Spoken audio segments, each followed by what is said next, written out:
सत घटे या बड़े सत न रहे, झूठ की कोई हद नहीं। ऐसा ही कुछ आम तौर से देखा जा सकता है कि हम लोग लाख कोशिशों के बावजूद सच्चाई को सही पेश नहीं कर पा रहे हैं। हाल ही में बचपन बचाओ आंदोलन, जो नोबेल पीस प्राइज़ विजेता कैलाश सत्यार्थी की एनजीओ है, की शिकायत पर जीआरपीएफ और आरपीएफ ने आनन फानन में बिहार से दिल्ली जा रहे युवकों को अलीगढ़ स्टेशन पर बाल श्रम और बच्चों की तस्करी के मामले में देर रात उतार लिया, जिसकी खबर मोस्ट ट्रस्टेड अखबार से लेकर अन्य अखबारों में एक दूसरे से अलग छपी। इतना ही नहीं, बल्कि पुलिस प्रशासन से लेकर उतारे हुए युवकों तक किसी को ये नहीं पता कि कितने लोग उतारे गए, कितने गिरफ्तार किए गए, कितने छोड़े गए। मतलब साफ है कि खिचड़ी थोड़ी ज़्यादा गाढ़ी हो गई। इसी पर हमारी टीम ने फैक्ट चेक किया, जिसमें पुलिस का आनन फानन में एक्शन वाला कदम सराहनीय है, लेकिन इसके साथ साथ कुछ सवाल उठाता है कि अगर शिकायत बाल श्रम की थी तो नाबालिग युवकों को परेशान क्यों किया गया? जिनको गिरफ्तार किया गया उनको किस सबूत की बुनियाद पर गिरफ्तार किया गया और जेल भेजा गया? किस जुर्म में जेल भेजा गया? जिनको छोड़ा गया उनको क्यों छोड़ा गया? और बिहार से दिल्ली जाने वालों को अलीगढ़ में ही देर रात क्यों छोड़ दिया गया? बहरहाल अलीगढ़ में मुखलिस लोगों की कमी नहीं है, जिसमें मुफ्ती अब्दुल्ला नदवी और आगा यूनुस जैसे लोग मौजूद हैं, जिन्होंने उनको सिर्फ छुड़ाया और उनकी मेहमान नवाजी ही नहीं की, बल्कि उनको उनके घर पहुंचाया। जब पुलिस ने आपको पकड़ा तो किसी बताया नहीं क्यों पकड़ा गया? कुछ नहीं, कुछ बोला ही नहीं। बाकी ऐसे उतार के ट्रेन जाने के बाद बोले चलो स्टेशन चलो। आप कितने लोग थे? हम 9 थे। उसके अलावा भी कुछ और लोग भी थे वहाँ? बाकी और भी तो कहेंगे, कम से कम 35 लोग। 35 लोग वहाँ मौजूद थे। कुछ युवक थे और कुछ बड़े भी थे उसके अंदर। उनको पुलिस ने हिरासत में ले रखा है, जीआरपी पुलिस ने, और ये उन्होंने ट्रेन से उतार लिया उनको। और फिर हमने संपर्क साधा वहाँ के जीआरपी इंस्पेक्टर को। हमने उनसे पूछा कि आपने ये क्या मामला है, तो उन्होंने ये बताया कि ये लोग जो है बाल श्रम करने जा रहे थे। और पहले तो ये बताया कि बाल श्रम के लिए जा रहे थे, उनके पास किसी एनजीओ की कोई शिकायत आई बचपन बचाओ आंदोलन के नाम से। तो बाद में जब पता चला, हमने पता किया, तो उसके अंदर हमने उनके लोगों के आधार कार्ड देखे। ये 14 साल से सब ऊपर के थे। ऐसे तो कह रहे हैं कि वो नाबालिग थे उसमें। देखिए, नाबालिग का बाल श्रम से कोई ताल्लुक़ नहीं है। किसी भी नाबालिग को कोई भी कार्य करने का अधिकार है 14 साल से ऊपर। ये देश का कानून है। अगर ऐसो नहीं समझते तो ऐसो को समझना चाहिए कि कोई नाबालिग है। अगर नाबालिग को भी आप रास्ते में अगर रोक सकते हो, तो उसके परिवार ने अगर कोई आरोप लगाया है तो आप रोक सकते हो। परिवार ने आरोप नहीं लगाया। बात मामला ये था, बाल श्रम के लिए इन्होंने कहा कि बाल श्रम करने जा रहे थे, तो बाल श्रम भी हो नहीं रहा था, ट्रेन के अंदर जा रहे थे, और वो बच्चे तो थे नहीं, वो 14 साल से ऊपर के थे। तो इसका मतलब गलत तरह से उनको डिटेंशन किया गया और 6-7 बजे उन्हें ट्रेन से उतार लिया गया, जबकि सबके पास आधार कार्ड थे। एसओ ने ये भी जहमत नहीं उठाया, जीआरपी ने, थाना ने, कि उनके आधार कार्ड चेक कर लेते कि उनकी एज क्या है। तो इस तरह से 9 लोगों को हिरासत में रखा और बामुश्किल तमाम बातों को हमने पूछा उनसे कि क्या तथ्य है आपके पास।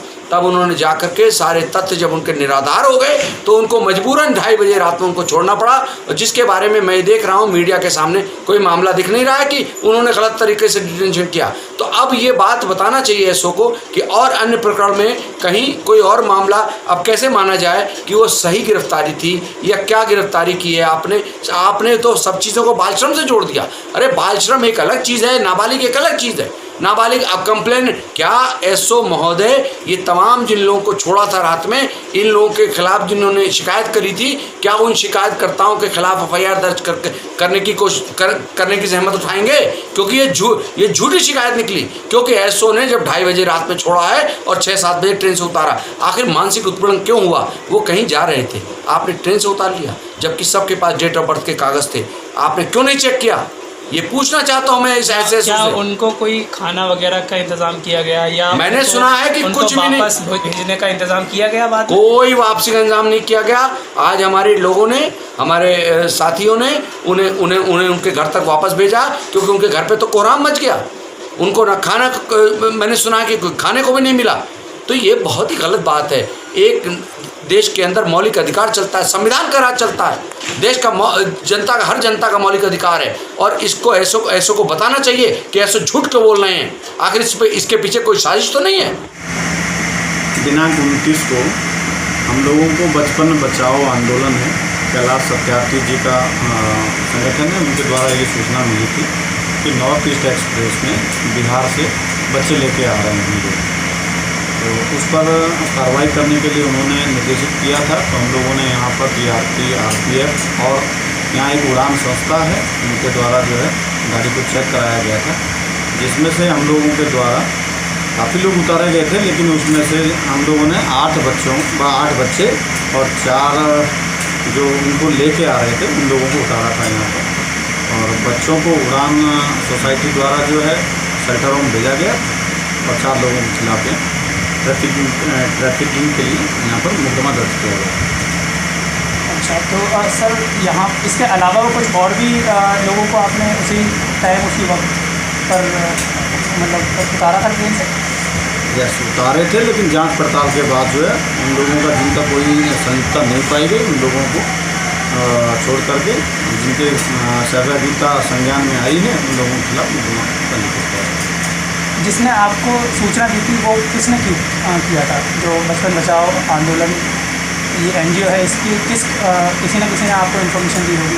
जी, एक मिश्रा जी है जो इनके यूपी कोऑर्डिनेटर है, उनके माध्यम से एसपी जीआरपी सर को ये ईमेल आया था उनको। उन्होंने शिकायत किस बुनियाद पर की थी कि बाल श्रम कराने के लिए ले जा रहे हैं या क्या क्या शिकायत? उनके द्वारा यही थी कि बच्चों को जो है दिल्ली में काम कराने के बहाने या पढ़ाने के बहाने लोग लेके जाते हैं और इसको जो है वहाँ पर उतार करके जांच पड़ताल की गई। अच्छा, तो बाल श्रम की शिकायत की? बाल श्रम की शिकायत। तो उसमें जैसे आपने बच्चों को उतारा, जो भी लोगों को उतारा, उनके आधार कार्ड चेक किए होंगे? यस, हाँ, पूरी जांच की गई। जिनकी उम्र 14 साल से ऊपर थी उनको छोड़ दिया गया? 18 साल से ऊपर जिनकी उम्र थी उनको छोड़ दिया गया।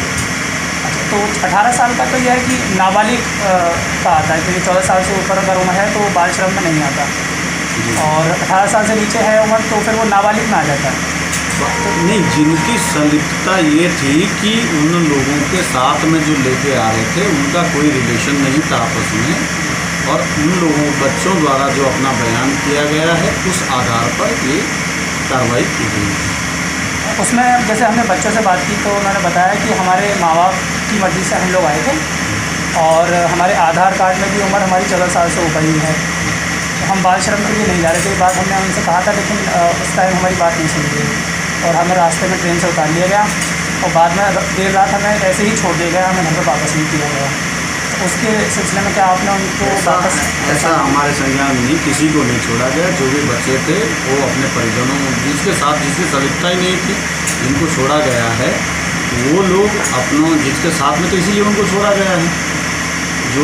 जिन लोगों का कोई आपस में कनेक्शन नहीं था और सिर्फ इसी काम के लिए जाते, बाल श्रम कराने के लिए जा रहे थे और उनका आपस में कोई कनेक्शन नहीं था, इसीलिए उनको जो है शेल्टर होम भेजा गया। कुछ लड़कों को जो बिठाला गया था आप लोगों की तरफ से, उसमें शहर के कुछ कांग्रेस के नेता लोग भी थे जो यहाँ से रात को उनको छुड़ा करके ले गए बच्चों को, जिसमें 8 से 9 बच्चे थे। उनका नाम बहुत से बच्चों का, जैसे रुखसात नाम था और दिलशाद नाम है, उनका सबकी लिस्ट हमारे पास है 9 बच्चों की। जी जी, वो सबकी आधार कार्ड में भी हमने चेक किया तो 14 साल से ऊपर ही उम्र है और वो आपस में घर की सहमति से आए थे। उनके घर वालों ने भी ये हाँ, इसीलिए जब उनकी सहभागिता नहीं संज्ञान में आई तभी उनको छोड़ा गया। उनको जांच पड़ताल में उनका कोई भी ऑफेंस नहीं पाया गया, इसीलिए उनको जो उन्हीं के परिजनों को दिया गया। उस टाइम जैसे आपने उतारा था तो उस टाइम उनके आधार कार्ड चेक नहीं किए थे? नहीं, उस समय चूँकि गाड़ी 2 मिनट के लिए यहाँ पर रुकती है, इस दौरान जो है ये संज्ञान में नहीं आता है कि कौन आदमी किसके साथ में है, इसीलिए उसको जांच पड़ताल करके ही कार्रवाई की गई।